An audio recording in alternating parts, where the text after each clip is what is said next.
కుటుంబాలను సంరక్షించి కాపాడి సజీవుల లెక్కలో ఉంచి ఈ శుక్రవారం సాయంకాలము ఆయన సన్నిధిలో మరలా కూడుకునే భాగ్యాన్ని ఆయన స్తుతించి గణపరిచి ఆయన వాక్యాన్ని ధ్యానించే భాగ్యాన్ని మనకు ఇచ్చినందుకై మొదటిగా తండ్రి అయిన దేవుడి కృతజ్ఞతాస్తుతులు చెల్లిస్తున్నాను.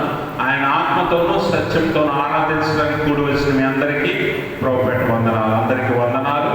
దేవుడు మిమ్మల్ని మీ కుటుంబాలను మెండుగా దీవించునుగా. ఆమేన్. ఈ దినముగా ఏర్పాటు చేయబడిన లేఖన భాగం మనందరం చదువుగా విన్నాం. అపోస్తలుడైన పౌలు కొరింథీ సంఘానికి రాసిన మొదటి పత్రిక 3వ అధ్యాయం మొదటి 9 వచనాలను మనందరం చదువుగా విన్నాం.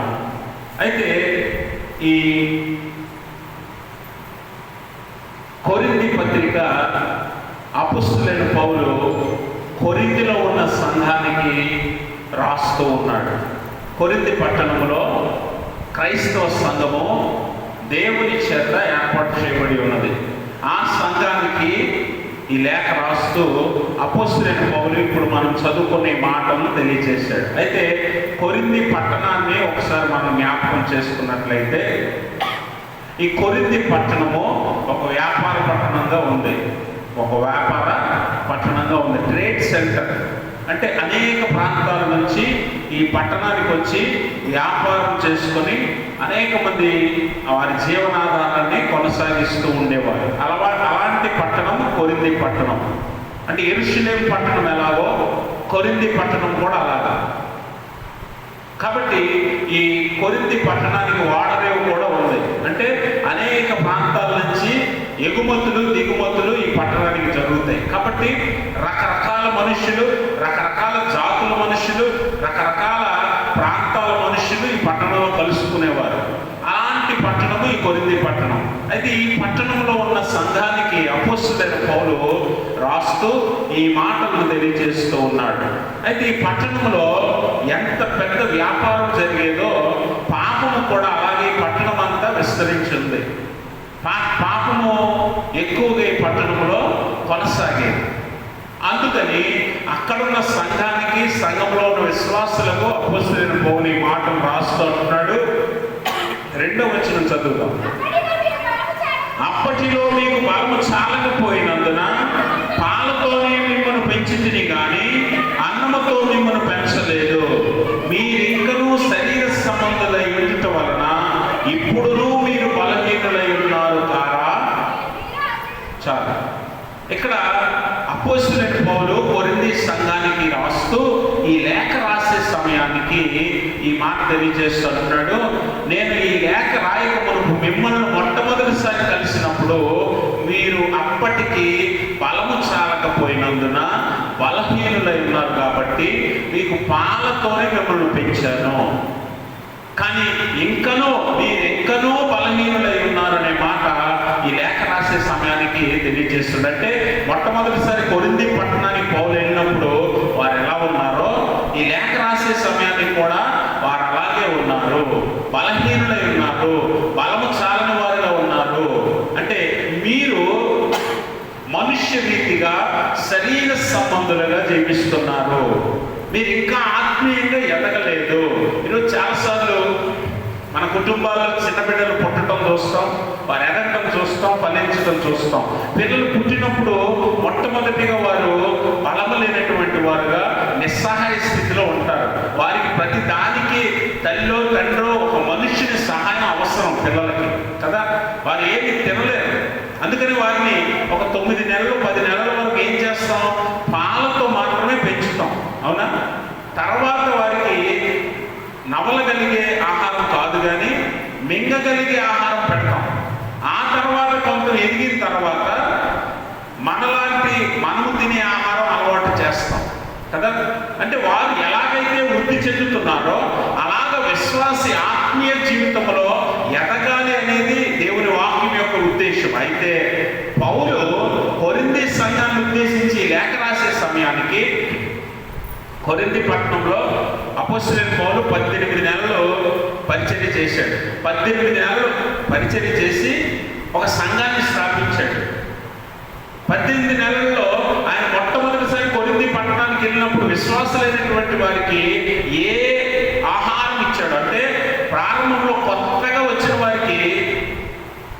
క్రైస్తవులను కొత్తగా వచ్చిన వారికి మనం ఏం తెలియజేయాలి? సువార్త అంటే యేసు ప్రభువారు ఎవరు, ఆయన భూమి మీదకి ఎందుకు వచ్చాడు, మనుషులు ఎవరు, మానవులకు రక్షణ ఎందుకు అవసరం, ఇలాంటి ప్రాముఖ్యమైన విషయాలను మనకు తెలియజేస్తాం. సింపుల్గా అర్థమయ్యేలా వారికి చెప్తాం. అంతేగాని లోతైన వాక్యం వారికి అందిస్తే కొత్తగా వచ్చిన విశ్వాసులకు ఏమీ అర్థం కాదు. అదే పౌలు అంటున్నాడు, నేను ప్రారంభంలో అప్పటిలో మొట్టమొదటిసారి మీ దగ్గరికి వచ్చినప్పుడు మీకు బలము చాలదు కాబట్టి మిమ్మల్ని పాలతో పెంచాను అనగా యేసుప్రభు వారి యొక్క సువార్తను తెలియజేసి ఆయన ఎందు నిమిత్తం మానవుల కొరకు భూమి మీదకి వచ్చాడో, ఎందుకు ప్రాణం పెట్టాడో అది తెలియజేశాను మీకు. అయితే ఈ 18 నెలలు అయిపోయిన తర్వాత కూడా మీరు ఎక్కడ ఉండిపోయారట? ఇంకా మీరు అక్కడే ఉన్నారు. అంటే బలము చాలని పిల్లల వలె మీరు ఉండిపోయారు. మీరు ఇంకా ఆత్మీయంగా ఎదగలేదు అనే విషయాన్ని ఇక్కడ అపోస్తలుడైన పౌలు సంఘానికి తెలియజేస్తున్నాడు. అందుకనే అక్కడ 2వ వచనంలో అంటాడు, అప్పటిలో మీకు బలము చాలకపోయినందున పాలతోనే మిమ్మల్ని పెంచుతిని కానీ అన్నముతో మిమ్మల్ని పెంచలేదు. మీరింకనూ శరీర సంబంధులై, మీరు ఇంకా ఎలా ఉన్నారట? శరీర సంబంధులై. దేవునిలోకి వచ్చిన మనము ఆత్మ సంబంధులుగా ఉండవలసిన మనము ఎలా ఉన్నామంటే ఇంకా శరీర సంబంధులుగానే ఉన్నాం. ఎందుకు శరీర సంబంధులుగా ఉన్నాం? ఈ కొరింథీ సంఘస్థులు ఎలా ఉండేవారట? కొరింథీ సంఘస్థులు మనలాంటి వారే. ఎందుకంటే మనం ఆదివారము, శుక్రవారము, బుధవారం మనకి భక్తి ఎలా వస్తుందో వాళ్ళకి ఎలా వస్తుంది. మిగిలిన రోజుల్లో మనకి ఎలా భక్తి పోతుందో వారికి కూడా అలాగే భక్తి పోయేదట. ఎందుకంటే వారి సంఘంలో ఉన్నప్పుడు దేవునితో ఉన్నామనే స్పృహలో ఉన్నప్పటికీ సంఘము వెలుపులు అనగా పట్టణంలోనికో లోకంలోనికో వెళ్ళినప్పుడు వారు శరీర సంబంధులుగానే జీవించేవారు. అందుకని పౌలు అంటాడు, మీరు ఇంకనూ శరీర సంబంధులై ఉన్నారు, మీలో ఇంకా ఆత్మీయత ఎదగలేదు, మీరు ఇంకా ఆత్మీయంగా ఎదగటానికి సిద్ధంగా లేరు, మీకు బలము చాలట్లేదు అనగా వాక్యము ఆహారం సరిపోవట్లేదు. ఎందుకంటే ఆహారం మీరు తినట్లేదు. చిన్నపిల్లలు చూడండి, వారికి ఆహారం మంచి ఆహారం పెడతారు తల్లిదండ్రులు కదా, కానీ తినరు. తింటారు పిల్లలు, తినటానికి మారం చేస్తూ ఉంటారు, తినటానికి ఇష్టపడరు. ఎందుకంటే వారికి కావలసింది లోకానుసారమైన జీవితం. పిల్లలకు చూడండి, మంచి అన్నం పెడితే తినరు, కానీ బయట కావలసిన వస్తువులు ఏమైనా కొంటే తింటారు కదా. అంటే మా విశ్వాసిగా నువ్వు కూడా దేవుని వాక్యం అనే ఆహారము సమృద్ధిగా తీసుకోలేకపోతున్నావు, కానీ లోకానుసారమైన జీవితాన్ని జీవించడానికి, లోకంలో దొరికే భుజించడానికి నువ్వు ఇష్టపడుతున్నావు. అందుకనే మీకు బలము చాలకపోయినందున మీరు ఇంకా ఎలా ఉన్నారట? శరీర సంబంధులై ఉండటం వలన ఇప్పుడునూ మీరు బలహీనులై ఉన్నారు. ఇంకా మీరు ఆత్మీయంగా ఎదగవలసి ఉన్నది, కానీ ఎందుకు మీరు బలహీనులుగా ఉన్నారంటే మీరు ఎదగటానికి ఇష్టపడట్లేదు, ఆత్మ సంబంధులుగా జీవించడానికి ఇష్టపడట్లేదు, ఆత్మీయంగా మీరు ఉండటానికి ఇష్టపడట్లేదు. గమనించండి, మనము దేవుని సన్నిధిలో ఉన్నప్పుడు ఆత్మీయంగా ఉండాలని ఆశ కలిగినప్పటికీ లోకంలోనికి వెళ్ళిన తర్వాత లోకంలో ఉన్న ఆశల మీద మనకు ఆశ కలుగుతుంది. లోక ఆశలను, లోకంలో ఉన్న వాటిని మనం ప్రేమిస్తున్నాం కనుక ఇంకా శరీర సంబంధులుగానే జీవిస్తున్నాం అనే విషయాన్ని పౌలు కొరింథీ సంఘానికి తెలియజేస్తూ ఉన్నాడు. కాబట్టి మీరు ఇంకా ఆత్మీయంగా బలపడాలి అని అంటే, ఒకవేళ ఇంకా మీరు శరీరకంగానే జీవిస్తున్నారైతే, ఇంకా లోక మర్యాదలను ఆచరిస్తున్న వారైతే మీరు ఇప్పుడైనా మారు మనస్సు పొందండి అని దేవుని వాక్యం ద్వారా పౌలు సంఘాన్ని హెచ్చరిస్తున్నాడు. గమనించండి ప్రభువునందు ప్రియమైన స్నేహితులారా, ఈరోజు మనం ఇంకా శరీర సంబంధాలుగానే ఉన్నామనటానికి మనలో ఇంకా లోకానుసారమైన ఆలోచనలు, తలాంతులు, లేకపోతే లోక లక్షణాలు, పాపం వలన అపవాది వలన మనకు సంక్రమించిన లక్షణాలన్నీ మనలో ఉంటాయి. అవి ఉన్నాయి కనుకే మనం ఆత్మీయ స్థితిలో ఎదుగుదల లేని వారుగా ఉన్నామని ఇక్కడ అపోస్తలుడైన పౌలు తెలియజేస్తూ ఉన్నాడు. ఆత్మీయంగా ఎదగాలి అంటే మనం ఏం చెయ్యాలి? ఆత్మీయంగా ఎదగాలంటే మనం శారీర సంబంధమైన విషయాలను విడిచిపెడితేనే ఆత్మీయంగా ఎదుగుతామన్న విషయాన్ని ఈ లేఖనం ద్వారా మనం అర్థం చేసుకోవాలి. కాబట్టి ఎఫెసీ పత్రిక 6వ అధ్యాయం 13వ వచనాన్ని ఒకసారి చదివితే,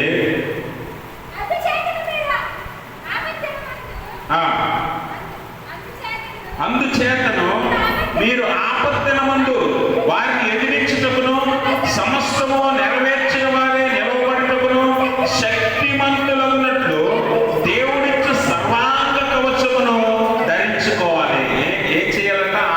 ఆత్మీయంగా ఎదుగుదల మనలో లేదు. ఎదగాలి అని అంటే మన దగ్గర ఏముండాలట? దేవుడిచ్చు సర్వాంగ కవచమును మనము ధరించుకోవాలి. ఏంటి సర్వాంగ కవచము? ఏంటి దేవుడిచ్చే ఈ కవచం అనేది మనం ఆలోచన చేస్తే, మరి ఆత్మీయంగా మనం ఎదగాలి అని అంటే, అందుకే నా పైన అంటాడు 12వ వచనంలో, మనము పోరాడుతున్నది శరీరంతో కాదు కానీ ఆత్మ సంబంధంగా మనము ఎదగటానికి దేంతో పోరాడుతున్నామంట? ప్రస్తుత అంధకార శక్తులతోనూ, ఈ లోకనాథులతోనూ, ప్రధానులతోనూ, ఆకాశ మండలమందున్న దురాత్మల సమూహంతో మనం పోరాడుతున్నాం. అంటే మనం అపవాదితో పోరాడుతున్నాం. కాబట్టి శారీరకం నుంచి ఆత్మీయంగా మనం ఎదగాలి లేదా మారాలి అంటే మనం గెలవలసింది మనుషులను కాదు, మనం గెలవలసింది లోకములో లోకనాథుడైన అపవాదిని గెలవాలి. కాబట్టి మనము ఇహలోక సంబంధమైన విషయాలతో అపవాదిని గెలవలేము. ఏం కావాలట? దేవుడిచ్చే సర్వాంగ కవచాన్ని మనం ధరించుకోవాలి. ఈ వాక్యము ద్వారా దేవుడిచ్చే ఈ సర్వాంగ కవచాన్ని మనము ధరించుకున్నప్పుడే అపవాదిని గెలవగలుగుతాం. సాధారణంగా మన ఆలోచనలు, తలాంతులు మరి లోకానుసారంగానే ఉంటాయి. కాబట్టి మనం ఏమనుకుంటామంటే మనుషులను గెలవాలనుకుంటాం, మనుషుల మీద పై చేసి సంపాదిద్దాం అనుకుంటాం, మనుషులను మనము ఓడిద్దాం అనుకుంటాం. కానీ దేవుని వాక్యం అంటుంది, నువ్వు ఆత్మీయంగా ఎదగాలనంటే మనుషులను గెలవడం కాదు, మనుషులను ఓడించడం కాదు, మనుషులతో పోరాడటం కాదట, అపవాదితో పోరాడి గెలవాలి. కాబట్టి దేవుడిచ్చే ఈ సర్వాంగ కవచాన్ని మనము ధరించుకోవాలని దేవుని వాక్యము తెలియజేస్తూ ఉంది. కాబట్టి గమనించండి, ఆత్మ అనే ఆ ఖడ్గాన్ని, వాక్యం అనే ఆత్మ ఖడ్గాన్ని మనం చేత పట్టుకోవాలంటే మన వాక్యం బాగుగా భుజించిన వారుగా ఉండాలి. వాక్యం మనలోనికి వెళితేనే ఆ వాక్యము మనకి బలాన్ని ఇస్తుంది. మీకు బలము చాలకపోయినందున అంటున్నాడు పౌలు. ఎందుకు చాలలేదట? ఆహారము, ఆత్మీయ ఆహారము, వాక్యం అనే ఆహారము సంపూర్ణంగా సమృద్ధిగా వారు భుజించలేదు కనుక కొరింథీ సంఘము బలహీనముగా ఉన్నదని పౌలు జ్ఞాపకం చేస్తున్నాడు. ఈరోజు వాక్యము వెదజల్లబడుతుంది, మీకు సమృద్ధిగా అందించబడుతుంది, కానీ తినేవారు దాన్ని సంపూర్ణంగా భుజించేవారు లేరు. ఈరోజు భుజించేవారు లేరు. అయితే ఇక్కడ ఒక ప్రమాదం ఉంది. ఆహారం అనగా అన్ని రకాల ఆహారాలు తింటాం. అలాగే వాక్యం అంటే అన్ని బోధలు సరైనవి కాదు. సరైన బోధ ఏదో, దేవుడు నీకు ఇచ్చిన వాక్య బోధ ఏదో తెలుసుకొని దాన్ని భుజించాలి. మనం భోజనం పెడతారు, పెళ్ళిళ్ళకి, ఫంక్షన్లకి భోజనాల్లో పెడతాం. భోజనాల్లో వారికి నచ్చినవన్నీ పెట్టేస్తారు. కానీ నువ్వేం చేస్తావు? నీకు నచ్చినవే తింటావు. అవునా? పెట్టారు కదా అన్నీ తినవుగా, పెట్టారు కదా అన్నీ తినవుగా. వారికి నచ్చినవన్నీ వారు పెట్టినా కూడా నీకు నచ్చినవే నువ్వు భుజిస్తావు. అలాగే దేవుడి లోకంలో ఆయన పరిశుద్ధ వాక్యాన్ని మనందరికీ అందించాడు. ఆ పరిశుద్ధ వాక్యాన్ని భుజించాలి. అన్ని బోధలను మనం భుజించకూడదు. అన్ని బోధలు మంచివి కాదు. గత వారం నేను తెలియజేశాను, హెరసిస్, విమతాలు, తప్పు బోధలు చాలా ఉన్నాయి లోకంలో. కాబట్టి దేవుని వాక్యము ఏది బోధిస్తుందో దాన్ని భుజిస్తే నీకు బలము సరిపోతుంది. నీకు బలవంతుడు నువ్వు అవ్వాలి అంటే సంపూర్ణంగా దేవుని వాక్యాన్ని భుజించాలి. ఆ భుజించిన వాక్యము నీకు బలాన్ని ఇస్తుంది. అప్పుడు ఆ వాక్యం అనే ఆత్మ ఖడ్గము చేత అపవాదిని నువ్వు ఎదిరించవచ్చు. దానికి తోడు విశ్వాసం అనే డాలు నీ దగ్గర ఉండాలి. అడ్డుకోవటానికి, తిరిగి పోరాడటానికి నీ దగ్గర విశ్వాసము, వాక్యము, ఈ రెండు ఉండాలి అనేది దేవుని యొక్క ఉద్దేశం. కానీ ఇక్కడ కొరింథీ సంఘానికి ఏది కొదువై ఉన్నది అని అంటే వాక్యం లేదు. వాక్యము వారికి అందినప్పటికీ పౌలు 18 నెలలు వారి దగ్గర పరిచయం చేశాడు. ఎంత వాక్యం అందించుంటాడు, ఎంత వాక్యం వినుంటారు. కానీ వాక్యాన్ని వారు అన్వయించుకోలేదు, వారు ఆస్వాదించలేదు, దాన్ని వారు సరిగ్గా భుజించలేకపోయారు. అందుకే వారు బలవంతాలని పిల్లల వలె ఇంకా ఉన్నారు. కాబట్టి గమనించిన ప్రభుత్వం ప్రియమైన స్నేహితులారా, ఈరోజు మన బొమ్మిడి గ్రామంలోనే కాదు, మన సంఘములోను అన్ని ప్రాంతాల్లోనూ వాక్యం వెదజల్లబడుతున్నప్పటికీ, వినిపిస్తున్నప్పటికీ ఈరోజు వాక్యాన్ని భుజించేవారు లేరు. వాక్యాన్ని పూర్తిగా లోపలికి, హృదయంలోనికి తీసుకునేవారు లేరు. అందుకని ఇంకా శారీరక సంబంధాలుగానే ఉన్నారు. వాక్యము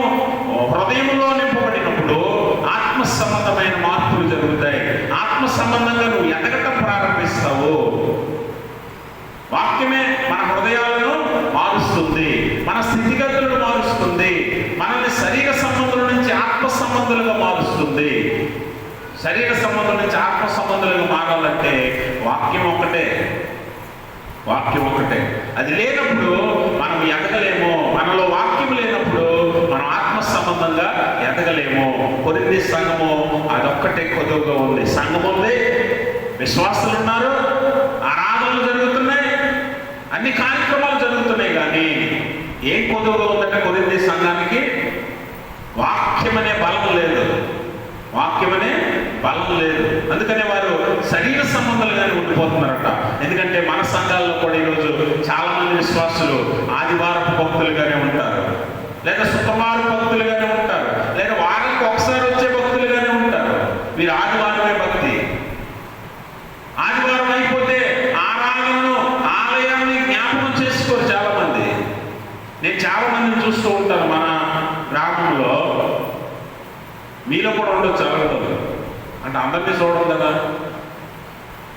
ఆదివారం కాకుండా మామూలు రోజుల్లో ఎలా రోడ్డు మీద చేరిపోతారు, ఏదో పని మీద వెళ్ళేటప్పుడు ఆలయం వైపు చూసి ఇలా అనుకుని వెళ్ళిపోతారు కదా. చాలా మంది ఉన్నారు అలా ఉంటారు. ఎందుకు అలా అనుకుని వెళ్తారో చెప్పగలరు ఎవరైనా? ఎందుకు ఇది పరిశుద్ధ ఆలయమో, ఎక్కడ దేవుని సన్నిధి ఉంది, ఇక్కడ దేవుడు ఉంటాడని అనుకుని వెళ్తారు. అంతేనా? అవునా కదా? ఒప్పుకుంటున్నారా?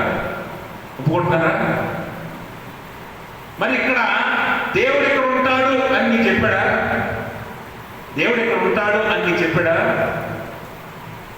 ఎక్కడే దేవుడు ఉంటాడని నువ్వు అనుకుని వెళ్ళిపోతున్నావు. ఈ ఆలయం ప్లేస్ దాటగానే మళ్ళీ మామూలు ఆలోచన. దేవుడి గురించి ఆలోచన ఇక్కడ ఉంటుంది, ఈ స్థలంలోనే ఉంటుంది కదా. ఈ గోడ దగ్గర నుంచి గోడ దాకా దేవుడు ఇక్కడ ఉంటాడు, బాబోయ్ దేవుని ఆలయం అనే భయం ఉంటుంది, భక్తి ఉంటుంది. దాటి వెళ్ళిపోగానే నీ పని నువ్వు చేసేస్తావు. శారీరకంగానే బతుకుతావు, శరీర ఆలోచనలతోనే ఉంటావు. ఈ కాంపౌండ్ దాటగానే నీ ఆలోచనలు మారిపోతాయి. కానీ దేవుడి ఉద్దేశం ఏంటో తెలుసా? దేవుడు హస్తకృత ఆలయాలలో ఉండను నేను అంటున్నాడు.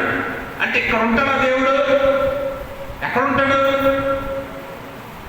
ఉంటాడంటే ఇంకో మాట చెప్పేస్తాం మనం గొప్పగా. ఏంటి? 2 3 ఎక్కడ నా నామము కూడిందిరో, ఇక్కడ ఇంతమంది ఉన్నాం కాబట్టి ఇక్కడ దేవుడు ఉన్నాడండి అని అనొచ్చు. కానీ దేవుడు 2 3 అంటే ఆ 2 3 ఎవరో తెలుసా? ఆత్మ సంబంధులు. దేవుడికి స్తోత్రం.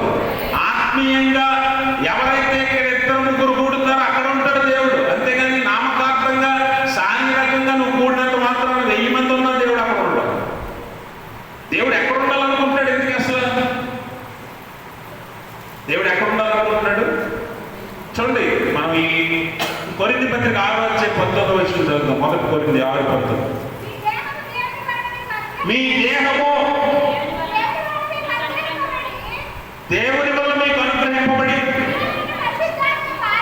మీ వద్దనున్న పరిశుద్ధాత్మకు ఆలయమై ఉన్నదని మీరు ఎరుగరా? మీరు మీ సొత్తు కాదు. గమనించండి, ఇప్పుడు పౌలు ఏమంటున్నాడు? మీరు శరీర సంబంధులై ఉన్నారు. ఇక్కడ దేవుడు వాక్యం ఏమంటుంది? దేవుడు మీకు ఇచ్చిన శరీరము ఎవరిది? దేవుని ఆలయమై ఉన్నది. ఇప్పుడు మీరు గమనించండి, శరీర సంబంధులు ఎవరు? శరీరమే ఆలయం అయితే నువ్వు శరీర సంబంధం ఎందుకు అవుతావు? శరీరమే ఆలయం అయితే నువ్వు శరీర సంబంధం ఎందుకు అవుతావు? మరి శరీర సంబంధులుగా జీవించుతున్న వారు ఎవరు? చాలా దగ్గరగా ఉంది కదా. అంటే మీరు గమనించండి, శరీర సంబంధులకి శరీరంలో లేదా నీ దేహంలో దేవుడు ఉండటానికి ఎంత వ్యత్యాసం ఉందో ఇక్కడ చాలా దగ్గర వ్యత్యాసంతో పౌలు చెప్తూ ఉన్నాడు. శరీర సంబంధులుగా ఉన్నవారు శరీరాశులను, లోకాశులను నెరవేరుస్తారు. శరీరంలో ఆత్మ ఉన్నవారు శరీరాన్ని లేదా వారిని ఆలయంగా మార్చుకుంటారు. అప్పుడు మీరు ఇప్పుడు గమనించండి, ఇప్పుడు మీరు చెప్పండి, ఇలా వెళ్ళేటప్పుడు అక్కడ నిలబడి ఇటువైపు చూసి దేవుణ్ణి స్మరించుకొని వెళ్ళిపోయే వారికి ఒకటి గుర్తు పెట్టుకోండి. ఒకవేళ ఈ ఆలయంలో దేవుడు ఉండకుండా నీ శరీరం అనే ఆలయంలో ఉన్నాడే అనుకోండి, ఈ ఆలయం దాటి వెళ్ళిపోయిన తర్వాత కూడా నువ్వు ఎలా ఉండాలి? అప్పుడు కూడా నీ ఆలోచన ఎలా ఉండాలి? దేవుడు ఇక్కడ ఉన్నాడు, దేవుడు నాతో ఉన్నాడు, కాబట్టి నేనే తప్పు చేయకూడదు. అర్థమైందా? శరీరులకి ఆత్మ సంబంధులకి అదే వ్యత్యాసం ఇక్కడ చెప్తున్నాడు. దేవుడు మీకు శరీరాన్ని ఇచ్చింది ఎందుకంట? శరీరులుగా బతకటానికి కాదు, శరీర సంబంధాలుగా, లోక సంబంధాలుగా బతకటానికి కాదు. ఈ శరీరంలో, ఈ దేహంలో దేవుణ్ణి కొలువు చేసుకుని దేవుని వాక్యానుసారంగా నువ్వు జీవించాలి. అప్పుడు నీకంటే బలవంతుడు ఎవడు లేడు. అందుకే పౌలు అంటాడు, నేను ఎప్పుడు బలహీనుడో అప్పుడే బలవంతుడు. ఎందుకనంటే నేను శారీరకంగా బలహీనం అవ్వచ్చు. శరీర బలం అనగా లోక సంబంధంగా శరీరంలో బలం లేనివాడుగా నేను ఉండొచ్చు, కానీ ఆత్మ సంబంధంగా నాలో ఉన్న దేవుని బలం చేత నేను బలవంతుడిగా ఉన్నానని పౌలు తెలియజేస్తూ ఉన్నాడు.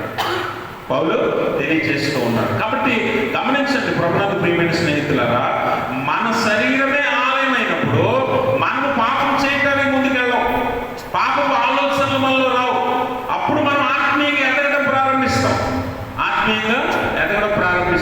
అదే దేవుడు ఎక్కడ ఉంటాడు, లేదా పలానా చోట ఇద్దరు ముగ్గురు ఎక్కడ కూడితే అక్కడ దేవుడు ఉంటాడు అని నువ్వు అనుకుంటే నువ్వు ఎన్నటికీ ఆత్మ సంబంధంగా మారలేవు. ఎందుకంటే నువ్వు శరీర సంబంధంగా జీవిస్తావు. అక్కడికి వెళ్తే దేవుడు ఉన్నాడు, కానీ ఇక్కడ ఉండడు కదా అని పాపం చేస్తావు. అక్కడికి వెళ్తే దేవుడు ఉన్నాడు కాబట్టి ఇక్కడ లేడు కదా అని నువ్వు నీతిని తప్పిపోతావు. అందుకని అలా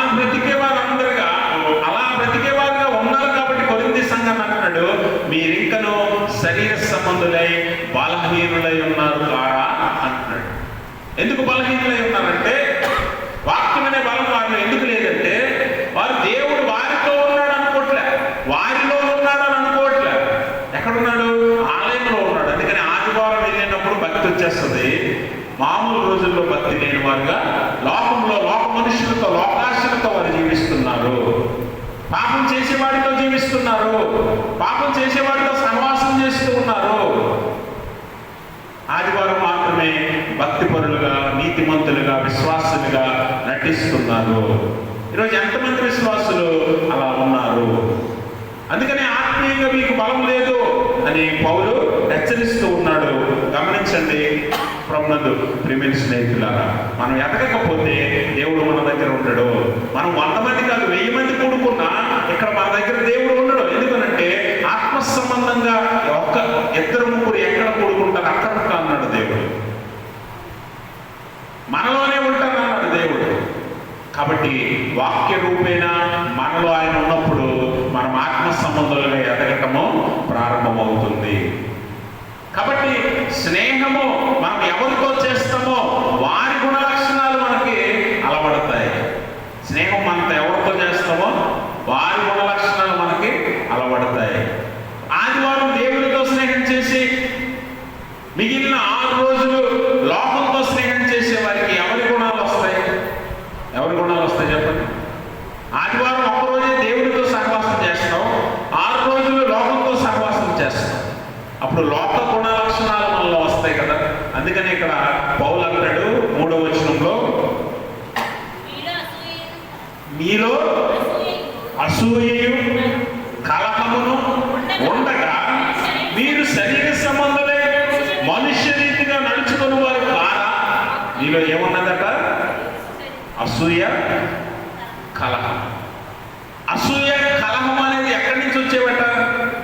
లోకము నుంచి వచ్చేవి, అపవాది నుంచి వచ్చేవి, పాపము నుంచి వచ్చేవి. కలహము, అసూయ అనే గుణ లక్షణాలు ఇవి మీలో ఉండగా మీరు ఇంకా మనుష్య రీతిగా జీవించుచున్నవారు కారా, లోకరీతిగా జీవించుచున్నవారు కారా అని పౌలు అడుగుతున్నాడు.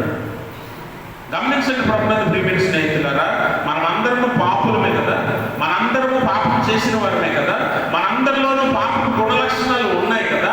అయితే దేవుడు ఏమంటాడంటే మీరు ఆత్మ సంబంధులుగా మారిన వారైతే మీలో ఈ గుణ లక్షణాలు ఉండకూడదు. కానీ మీరు ఇంకా ఏం కలిగి ఉన్నారట? అసూయ, కలహము కలిగి ఉన్నారు. మీలాంటి మనలాంటి మనందరము దేవుని సంతానమే కదా, మనలాంటి మనుషులే కదా. కయ్యను ఏబేలు కూడా ఎలాంటి వారు? మనలాంటి మనుషులే. కయ్యను ఏబేలు కూడా దేవుని సంతానమే. కానీ మీరు గమనించండి, కయ్యను ఏబేలు కూడా దేవుని సన్నిధికి వచ్చేవారే. ఈరోజు మనలో పాపులు, పరిశుద్ధులు, భక్తిపరులు, భక్తిహీనులు అందరూ కూడా దేవుని సన్నిధికి వస్తున్నారు. అందరూ వస్తున్నారు. పాపం చేసిన వాడు, చేయలేని వాడు కూడా వస్తున్నాడుగా. ఏబేలు, కయ్యను కూడా దేవుని సన్నిధికి వస్తున్న వారే, మనలాంటి వారే. కానీ మీరు గమనిస్తే దేవుని సన్నిధికి ఇద్దరు ఇద్దరు కూడా ఏం తీసుకొచ్చారు? అర్పణ తీసుకొచ్చారు. ఏబేలు తీసుకొచ్చాడు అర్పణ, కయీను తీసుకొచ్చాడు. వారికి కలిగినది వారు తీసుకొని వచ్చారు. ఈరోజు మనం కూడా ఎక్కడ ఎలా తిరిగినా, ఎన్ని పనులు చేసినా, ఎన్ని పాపాలు చేసినా, ఆదివారం అయ్యేసరికి ఒక కానుక పట్టుకొని వస్తాం కదా, మనం కూడా కానుక తీసుకొస్తాం. అలాగే కయీను ఏబేలు కూడా అర్పణ తెచ్చుకున్నారు, దేవుడి సన్నిధిలో పెట్టారు. అయితే మీరు గమనించాలి, అక్కడ ఏం జరిగింది? దేవుడు ఏబేలు అర్పణను అంగీకరించి కయీను అర్పణను తిరస్కరించాడు. కయీను అర్పణని ఈరోజు నువ్వు అనుకుంటున్నావు కదా, నువ్వు ఆదివారం ఇచ్చే అర్పణ, లేకపోతే శుక్రవారం ఇచ్చే అర్పణ, లేకపోతే ఎప్పుడో నీకు నచ్చినప్పుడు ఇచ్చే అర్పణ దేవుడు అంగీకరిస్తున్నాడని నువ్వు అనుకుంటున్నావా? చాలా మంది ఏమనుకుంటారంటే, అందరికంటే ఎక్కువ ఇస్తే నా అర్పణ అంగీకరిస్తాడు, అందరికంటే విలువైన దేవునికి ఇస్తే నేను నా అర్పణ అంగీకరించి దేవుడు నన్ను ఆశీర్వదిస్తాడని నువ్వు అనుకుంటున్నావు. కానీ దేవుడికి కావాల్సింది మనుష్యుల పైరూపము కాదు, మనుష్యుల హృదయం కావాలి. ఇక్కడ మీరు గమనిస్తే ఏబేలు కయీను అర్పణలు రెండింటిలోనూ ఏబేలు అర్పణ దేవుడు అంగీకరించి కయీను అర్పణ ఎందుకు వద్దన్నాడో తెలుసా? కయీను హృదయం దేవునికి అనుకూలంగా లేదు. కయీను హృదయం దేవునికి అనుకూలంగా లేదు. ఏబేలు హృదయం దేవునికి అంగీకారంగా ఉంది. నువ్వు ఇచ్చే అర్పణ ముఖ్యం కాదు, కానీ దేవుడు అర్పించే హృదయాన్ని చూస్తాడు. ఈరోజు మనుష్య రీతిగా జీవించుతున్న నువ్వు లోకాశలతోనూ లోకాలోచనలతోనూ అర్పణ తీసుకుని దేవుడి సన్నిధిలో పెడతావు. అమ్మయ్య, అందరికంటే ఎక్కువ నేనే ఇచ్చాను, ఖచ్చితంగా దేవుడు నన్ను ఆశీర్వదిస్తాడు, నన్ను అంగీకరిస్తాడు అని నువ్వు అనుకుంటున్నావు కదా.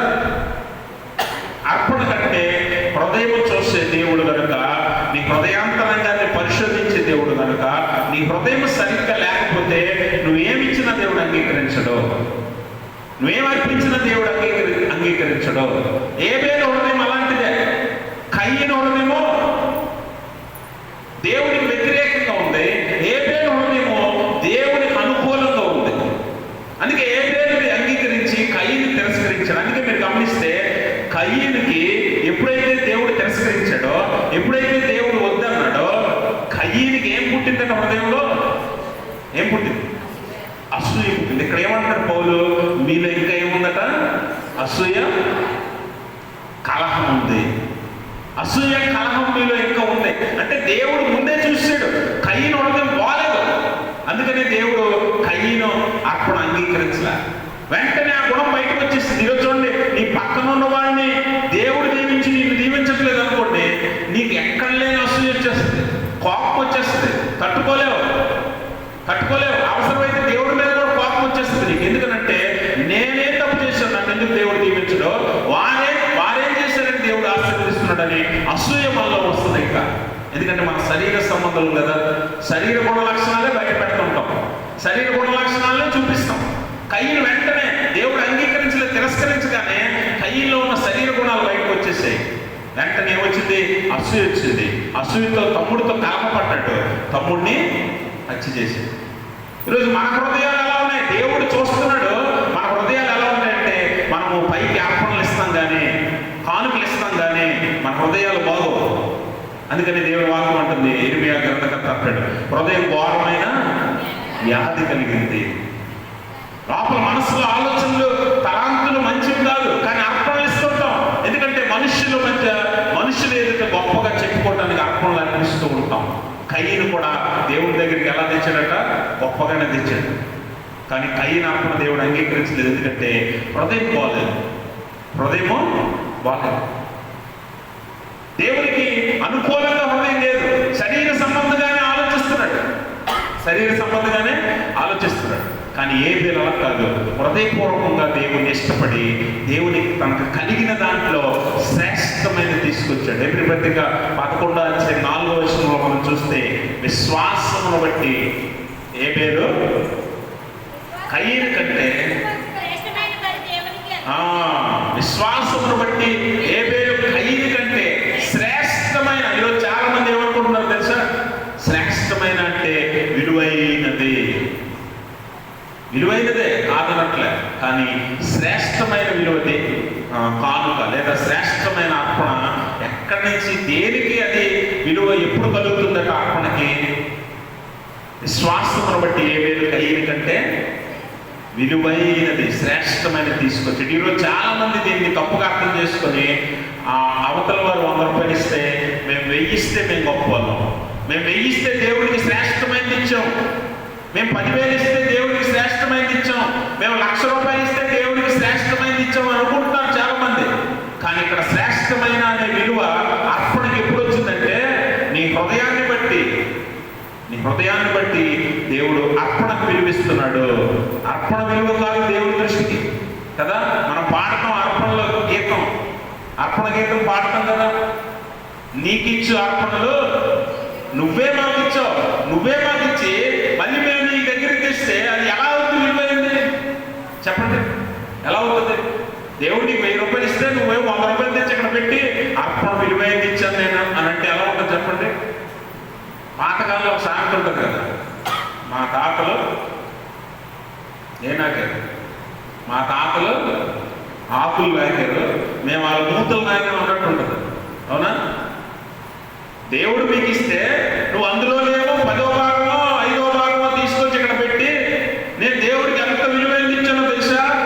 1,00,000 రూపాయలు ఇచ్చాను నేను, 50,000 ఇచ్చాను నేను, 25,000 ఇచ్చాను నేను, గొప్పలు చెప్పుకుంటారు చాలా మంది. అర్పణకి విలువ కాదు, అర్పించే మనిషిని బట్టి, అర్పించే హృదయాన్ని బట్టి అర్పణ విలువ అయింది అవుతుంది. అందుకనే ఏ పేరు విశ్వాసమును బట్టి అన్నాడు, డబ్బును బట్టి కాదు, పేరును బట్టి కాదు, ప్రఖ్యాతులు బట్టి కాదు, ఆస్తిని బట్టి కాదు. దేన్ని బట్టి తెచ్చినట్ట అర్పణ?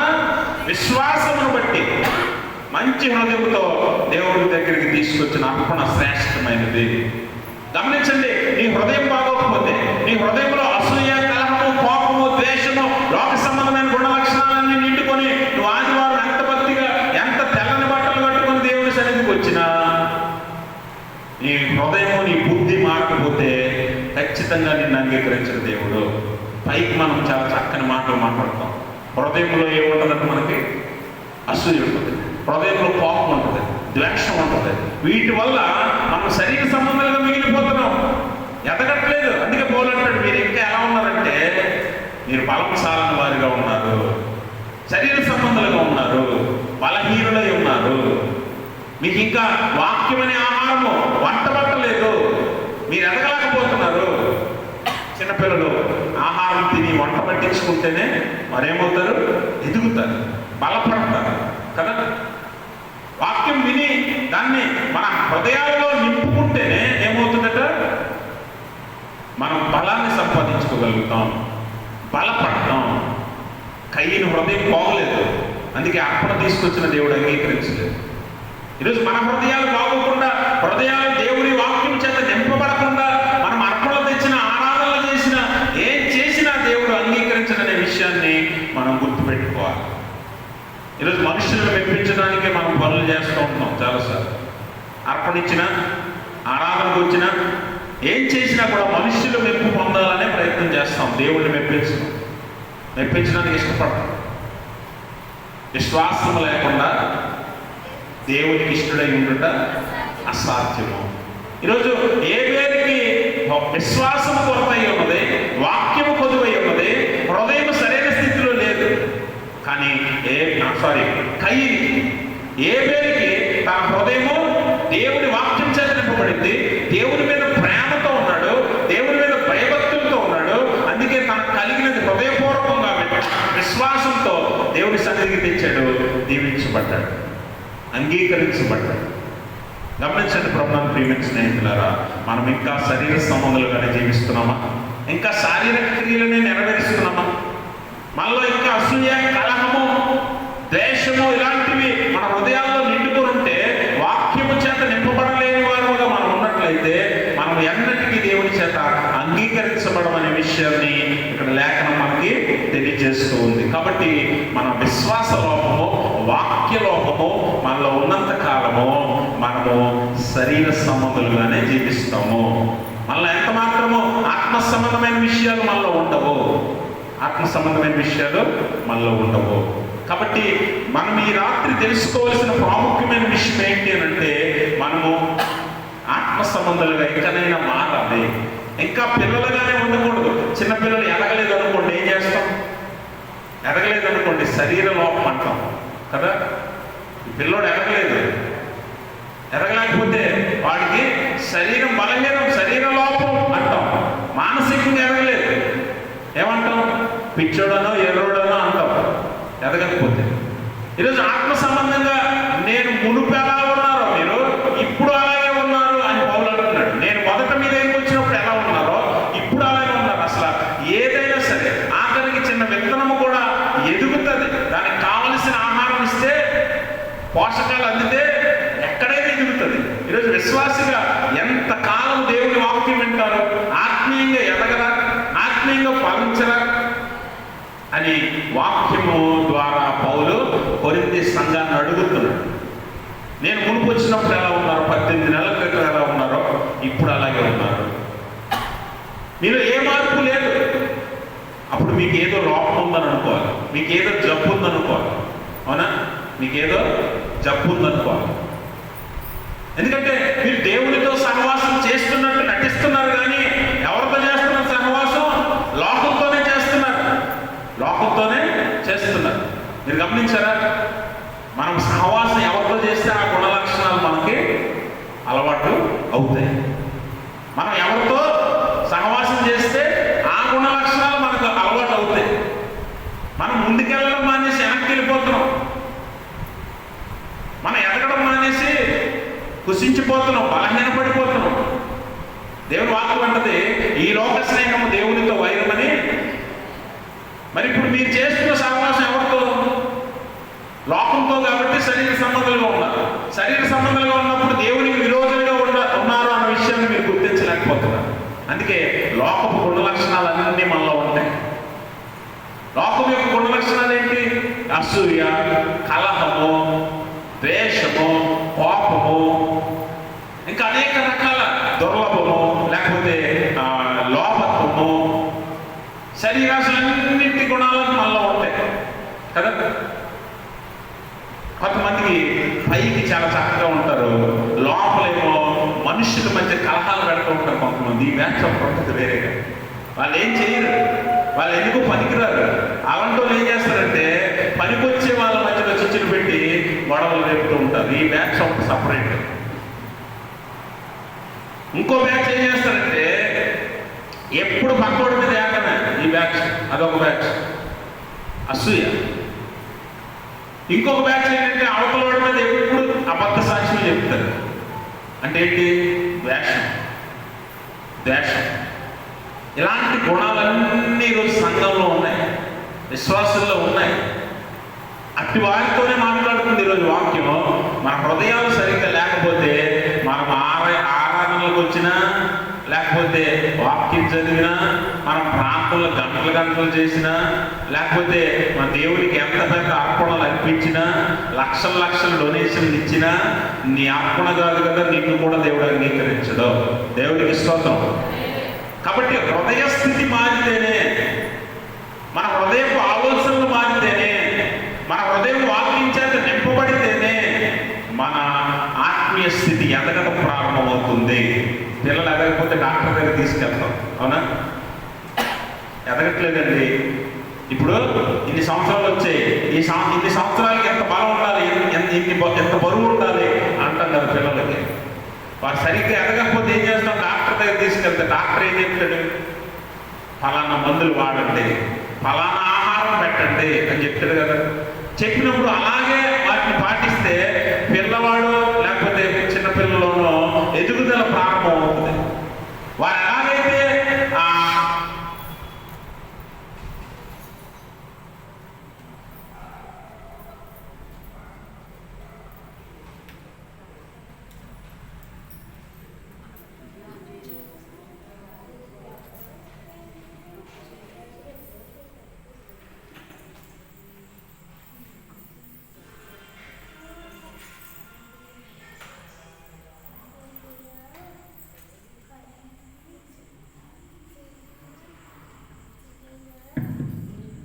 దేవుని ప్రశస్త నామానికి మహిమ కలుగును గాక.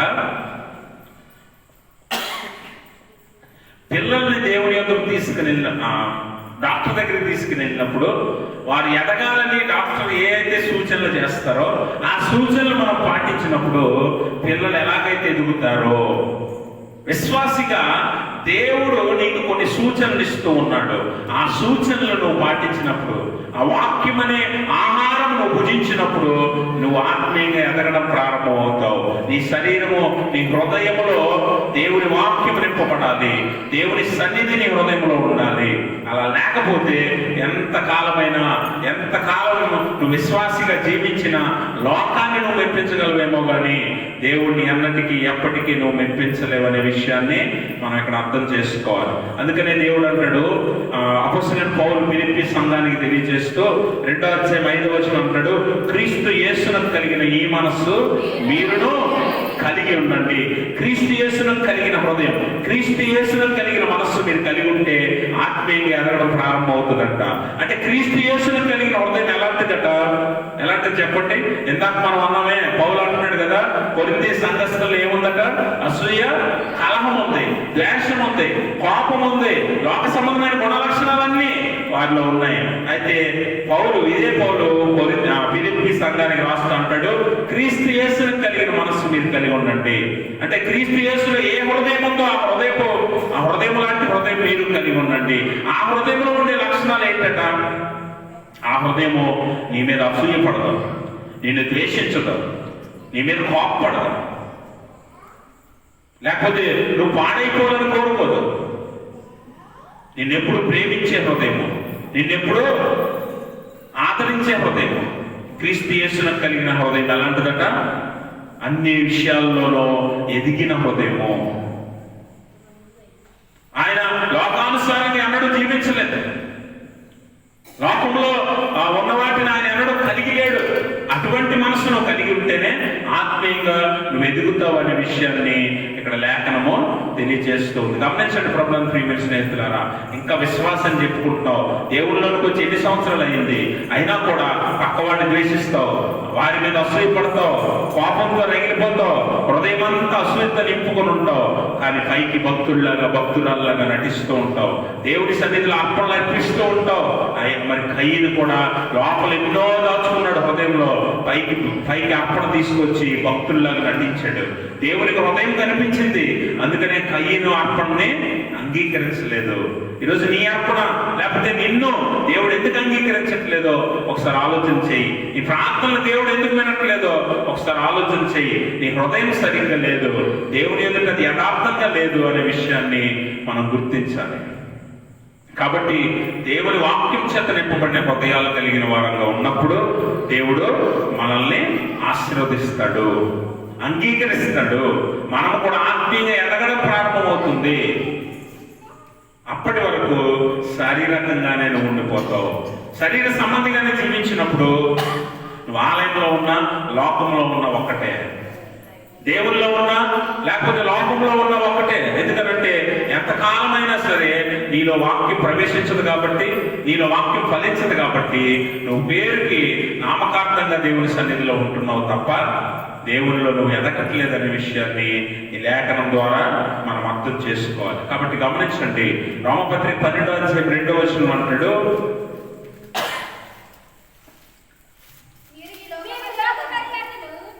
మీరు ఈ లోక మర్యాదను అనుసరింపక ఉత్తమమును అనుకూలమును సంపూర్ణమునై ఉన్న దేవుని చిత్తమేదో పరీక్షించి తెలుసుకున్నట్లు మీ మనస్సు మారి నూతన మగుట వలన రూపాంతరం పొందండి. ఏం చేయాలంట? మీరు ఈ లోక మర్యాద అనుసరించొద్దు. ఇందాక అక్కడ అపొస్తలుడైన పౌలు అంటాడు కదా కొరింథీ సంఘంతో, మీరు ఒకడేమో నేను అపోలో వాడిని ఒకడిని, నేనేమో పౌలు వాడిని, మీరు గుంపులు కడుతున్నారు, గ్రూపులు కడుతున్నారు. వాస్తవానికి అపోలేవుడు పౌలేవుడు వృద్ధి కలుగు చేసిన వాడు దేవుడే, సంఘం ఎదగటానికి సహాయం చేసింది దేవుడే, సంఘాన్ని వృద్ధి చేస్తున్నది దేవుడే, సంఘాన్ని పోషిస్తున్నది దేవుడే. కానీ మీరు ఇంకా లోకరీతిగా ఉన్నారు కాబట్టి, మనుష్య రీతిగా ఉన్నారు కాబట్టి మీరేమనుకుంటున్నారంటే నేను ఫలానా వాడి మనిషిని, నేను ఫలానా వాడి మనిషిని అని మీకు మీరుగా గ్రూపులు కట్టుకుంటున్నారు, మీకు మీరుగా గుంపులుగా విడిపోతున్నారు. అందుకే చూడండి, సంఘంలో ఐక్యత లేదు. ఐక్యత లేకపోవడం వల్ల ఏం లోపిస్తుందట? ఐక్యత లేకపోతే సంఘంలో విభజనలు వస్తాయి. విభజనలు రావడానికి కారణం ఎవరట? మీరే. ఎందుకంటే నేను ఫలానా వాడి మనిషిని, నేను ఫలానా వాడి మనిషిని అని మీరు అనుకోవడం వల్ల సంఘంలో విభజనలు వస్తాయి. ఆ విభజనలు రాకుండా ఉండాలంటే మీరు ఎవరి వారట? క్రీస్తు వారు. మీరు విలువ పెట్టి కొనబడిన వారిని నువ్వు అనుకోవాలి. అలా అనుకోవాలంటే నువ్వు శారీరకంగా ఉండకూడదు, ఆత్మ సంబంధంగా ఉండాలి. ఆత్మ సంబంధంగా ఉన్నవాడు నేను క్రీస్తు సంబంధిని అనుకుంటాడు.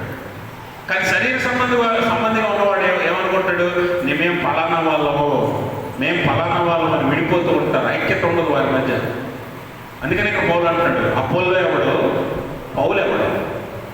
నేను నాటాను, అపోల్లో నీరు పోసాడు, వృద్ధి కలుగు చేసిన వాడు ఎవరు?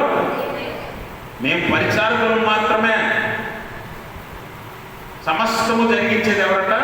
దేవుడే అన్న విషయాన్ని అక్కడ స్పష్టంగా తెలియజేస్తారు. ఈరోజు గ్రూపులు సంఘాల్లో కూడా 2-3 గ్రూపులుగా విడిపోతారు. ఏదైనా విషయం వస్తే ఈ గ్రూప్కి నచ్చితే ఈ గ్రూప్కి నచ్చదు, ఈ గ్రూప్కి నచ్చితే ఆ గ్రూప్కి నచ్చదు. ఈ చేతమంటే వాళ్ళు చేయొద్దంటారు, వాళ్ళు కావాలంటే వీళ్ళు వద్దంటారు. ఇలా ఎందుకు జరుగుతుందంటే సంఘంలో ఇంకా శరీర సంబంధాలుగానే మీరు ఉన్నారు. దేవుని సన్నిధిలో ఉన్నామని, దేవుని సొత్తై ఉన్నామన్న సంగతి మనము మర్చిపోతాం. అందుకని మనలో గుంపులు, విభజనలు కదా, మనుషులను బట్టి మనం బతుకుతున్నాం.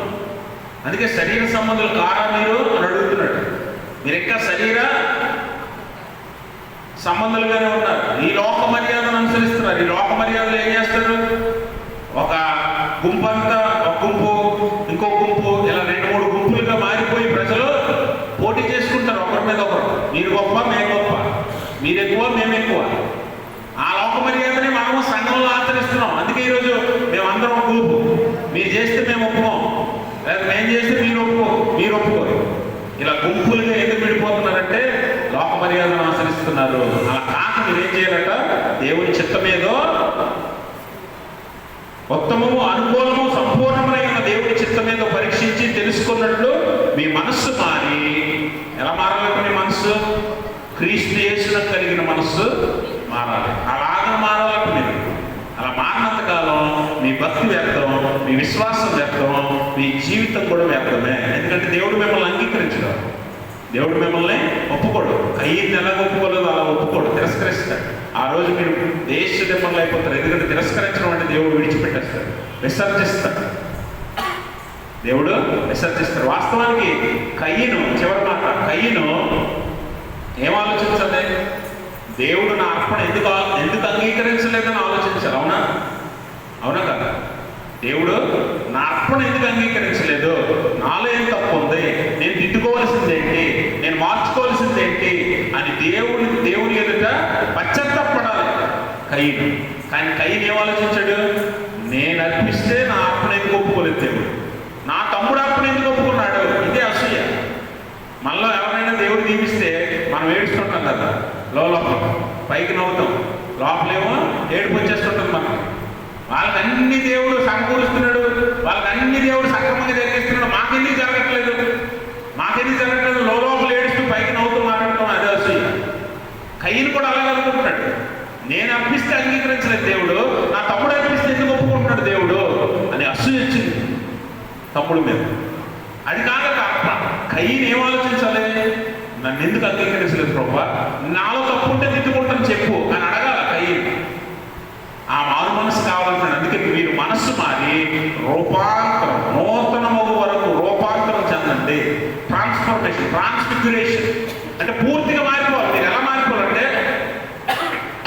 ఈ లోక సంబంధంలో నుంచి సంపూర్ణంగా ఆత్మీయంగా మారిపోవాలి. మీరు యేసు ప్రభువు రూపాంతరం చెందాడు చూసారా?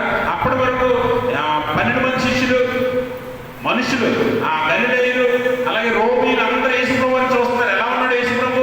ఒక యూదుడిలాగా, ఒక అంగి కట్టుకుని అందరిలాగే ఉన్నాడు. ఆయన కూడా ఒక పేదవాడిలాగా, సామాన్య మానవుడిలాగా కనిపించిన ఆయన సడన్ గా రూపాంతర కొండ మీద ఏమయ్యాడంటే దేవుని రూపంలో మారిపోయాడు. అంటే మునుపున్న రూపానికి ఈ రూపానికి సంబంధం లేదు. పేతురు, యోహాను, యాకోబులు ఆశ్చర్యపోయారు. ఒక విధంగా చెప్పాలంటే దేవుడు షాక్, ఆశ్చర్యపోయారు అనమాట. అలాగే మారాలి రూపాంతరం అంటే నీ పాత జీవితానికి కొత్త జీవితానికి సంబంధంలో కూడా అలా మారిపోవాలి. ఎలా మారాలి? ఆత్మీయంగా మారిపోవాలి. సంపూర్ణంగా ఆత్మీయ ఆత్మీయంగా క్రీస్తు యేసును కలిగిన మనస్సు అంటే నీ మనసులో ఏముండకూడదు? ద్వేషం ఉండకూడదు, కలహం ఉండకూడదు, అసూయ ఉండకూడదు, ఇంకా అనేక రకాల లోక సంబంధమైనవి ఏవి ఉండకూడదు. యేసుప్రభువు వారు ఎవరైనా ద్వేషించడం చూసారా? 33.5 సంవత్సరాల జీవిత కాలంలో యేసుప్రభువు వారు ఎవరి మీదైనా అసూయ పడడం చూసారా? ఎవరి మీదైనా ద్వేషం చూపించడం చూసారా? లేకపోతే ఎవరినైనా పాడైపోవాలని కోరుకున్నాడా? ఎవరైనా పడిపోవాలని కోరుకున్నాడా?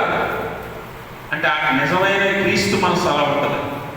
ఆఖరికి ఆయన కొడుతున్న వారిని, ఆయన హింసిస్తున్న వారిని కూడా క్షమించమని ప్రార్థించే మనస్సు, నీ శత్రువులను కూడా ప్రేమించమని చెప్పే మనస్సు, నీ శత్రువుల కొరకు నిన్ను ద్వేషించి నిన్ను హింసించే వారి కొరకు కూడా ప్రార్థన చేయమని చెప్పే మనస్సు. ఈ మనసు నీలో ఎప్పుడైనా వస్తుందంటారా? ఎప్పుడు వస్తే అప్పుడే నువ్వు ఆత్మీయంగా ఎదగడం ప్రారంభమవుతుంది. అప్పటి వరకు నువ్వు శరీర సంబంధంగానే ఉండిపోతావు. అందరూ దేవుళ్ళు ఎదగాలని దేవుని వాక్యం పిలిపిస్తుంది, ఆహ్వానిస్తుంది. కానీ నీలో ఇంకా ఈ హృదయం మారినంత వరకు నువ్వు ఎదగవు. నువ్వు ఇంకా చిన్నపిల్లలాగా బలం చాలనగా, బలహీనుడిగా, శరీర సంబంధిగా, లోక సంబంధిగా, లోక మర్యాదను అనుసరించేవారిగా మీరు ఉండిపోతారు. అందుకనే కొరింథీ సంఘాన్ని హెచ్చరిస్తున్నాడు అపోస్తలుడైన పౌలు. మీరు ఎక్కడైనా క్రీస్తు వాక్యాన్ని బట్టి ఆత్మ సంబంధాలు ఎదగటానికి ప్రయత్నం చేయండి. ఎందుకంటే దేవుడు మీరు కట్టిన సంఘంలోనో లేకపోతే మీరు కూడుకున్న స్థలంలోనో ఉండడు, కానీ మీలోనే ఉంటాడు. మీ హృదయాలనే ఆయన ఆలయంలో మార్చుకోవడానికి ఇష్టపడుతున్నాడు. అలాగనుకుంటే కోట్లు పెట్టి కట్టిన చర్చిల్లోనే దేవుడు ఉండాలి. అవునా? మన చర్చిలో ఉండడు, ఖచ్చితంగా ఉండడు. మన చర్చిలో ఎందుకుంటాడు? మన చిన్న సంఘం ఒక నిజంగా హస్తకృత ఆలయాల్లో కట్టిన ఆలయాల్లో దేవుడు ఉంటాడు అంటే పెద్ద పెద్ద సంఘాల్లోనే ఉండాలి. అవునా? మనకంటే చిన్న సంఘాలు ఉన్నాయి కొన్ని, అక్కడైతే అసలు ఉండడు. కానీ దేవుడు ఎక్కడ ఉండాలనుకుంటున్నాడట? నువ్వు నేను కట్టిన కోట్లు ఖర్చు పెట్టి కట్టిన సంఘాల్లో కాదు, మన హృదయాల్లో ఉంటాడు. ఆ హృదయం ఎలా ఉండాలంట? ఆయనకు అనుకూలంగా ఉండాలి. కయ్యని హృదయం అనుకూలంగా లేదు, ఏబేలు హృదయం అనుకూలంగా ఉంది. అందుకే ఏబేలు అంగీకరించాడు. నీ హృదయం కూడా ఈ అసూయ కలహంతో నిండకుండా వాక్యం చేత నింపబడినప్పుడు నీ హృదయంలో దేవుడే కొలువై ఉంటాడు. అప్పుడు నీతో ఉంటాడు. అప్పుడు నువ్వు ఆత్మీయంగా ఎదగడం ప్రారంభమవుతుంది, ఫలిస్తావు, దేవుణ్ణి మెప్పిస్తావు. అటువంటి స్థితి దేవుడు తన పరిశుద్ధాత్మ ద్వారా మనందరికీ దయచేయునుగాక. ఆమేన్. సమస్త జ్ఞానం మించిన దేవుని సమాధానం యేసుక్రీస్తు వల్ల మీ హృదయంలో మీ తలంపులకు కావలి ఉండదు గాక. ఆమేన్. దయచేసి అందరూ కూర్చొని